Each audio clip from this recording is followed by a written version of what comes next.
Hello friends, कैसे हैं आप सब। उम्मीद करता हूं आप सब भी अच्छे से होंगे।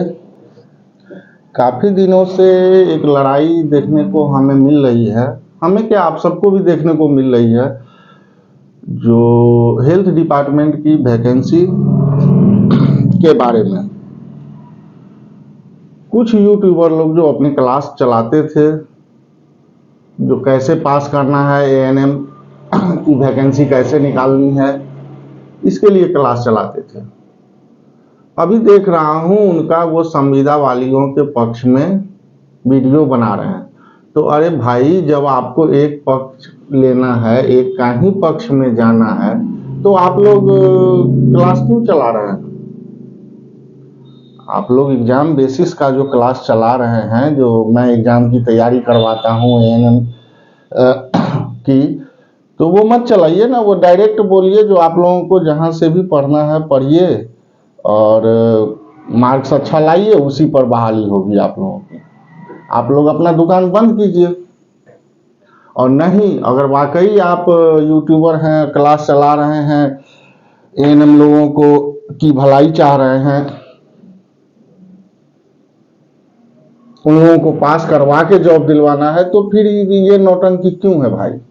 हाँ, हो सकता है आप लोग पैसे के लालच के कारण किसी एक का पक्ष ले रहे हैं और ग्रुप बना करके, हाँ ठीक है, आप केस भी लड़ रहे हैं, मगर पैसा उसमें आप बिचौलियों के तहत खा भी रहे हैं। तो मेरा सिर्फ ये कहना है, संविदा वाली तो अपने जगह सही है। जो वैकेंसी निकला 2018 के तहत उनका जॉब का डिमांड करना वो सही है, लेकिन उनका क्या, जो एग्जाम दे करके सीबीटी का और डॉक्यूमेंट वेरिफिकेशन करके यहाँ तक आ गए हैं, उनका क्या।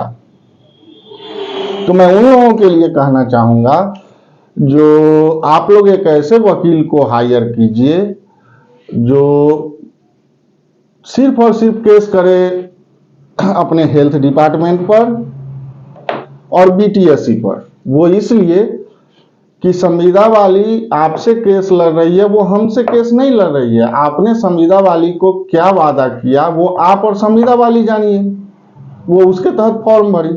लेकिन आपने हम लोगों से कहा जो एग्जाम देना होगा और उसके बाद डॉक्यूमेंट वेरिफिकेशन करवानी होगी, तब मैं आप लोगों को जॉब दूंगा। तो हम सभी ने वैसा किया, एग्जाम दिया, एग्जाम निकाल करके डीबी करा लिया। तो अब आप हमें जॉब दीजिए।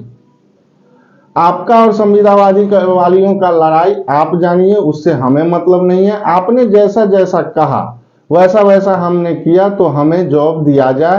अब आप रूल बदल के दीजिए या रूल नया बना के दीजिए या उसी रूल पर दीजिए, वो आपका मैटर है, आप जाने। अगर संविदा वालियों ने हाई कोर्ट से ऑर्डर ले लिया है तो आपका और हाई कोर्ट का मैटर है, मेरा तो कोई मैटर है नहीं। तो आप लोगों को एक ऐसा वकील चुनना होगा जो ये सब बातों को अपना हाई कोर्ट में अच्छी तरीके से रख सके, कुछ अन्य राज्यों का उदाहरण दे सके और भूत भविष्य वर्तमान को देखते हुए वहां का रिकॉर्ड खंगाल के निकाल सके और इस तरीके से बात रखे जो बीटीएससी और हेल्थ डिपार्टमेंट खुद अपने बातों में फंसे। उसके बाद देखना होगा जो आप लोगों को वो जॉब देता है कि नहीं। अब संविदा वाली को दे, उससे आपको क्या बहस है। वो संविदा वाली को जहां से जॉब दे, वो डॉक्यूमेंट देखे नहीं देखे, ऐसे ही रोड पर से उठा के रोड चलता संविदा वाली को दे दे, वो उसका मैटर है, वो जाने। लेकिन आपका तो वैसा बात नहीं था। तो आपके वकील को कहना होगा जो हमने सरकार जैसे जैसे कहा वैसे किया, जॉब मिलना चाहिए और ये चीज हाई कोर्ट को संज्ञान में लेनी चाहिए।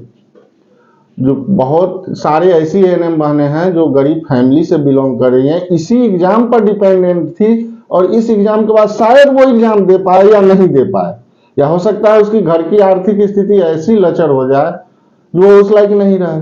तो कोर्ट को संज्ञान लेनी चाहिए, इन लोगों की भी बातें सुननी चाहिए, दुखड़ा सुननी चाहिए। जैसे वो संविदा वाली के पक्ष में फैसला दिए जो 2018 के नियमानुसार उन लोगों को जॉब दिया जाए, वैसे ही इन लोगों के पक्ष भी मजबूत करते हुए हाई कोर्ट को कहना होगा जो भाई आपने जैसे जैसे इन लोगों को कहा ये लोग वैसे वैसे किए हैं, अब आप इन लोगों को भी बहाल कीजिए या लीजिए।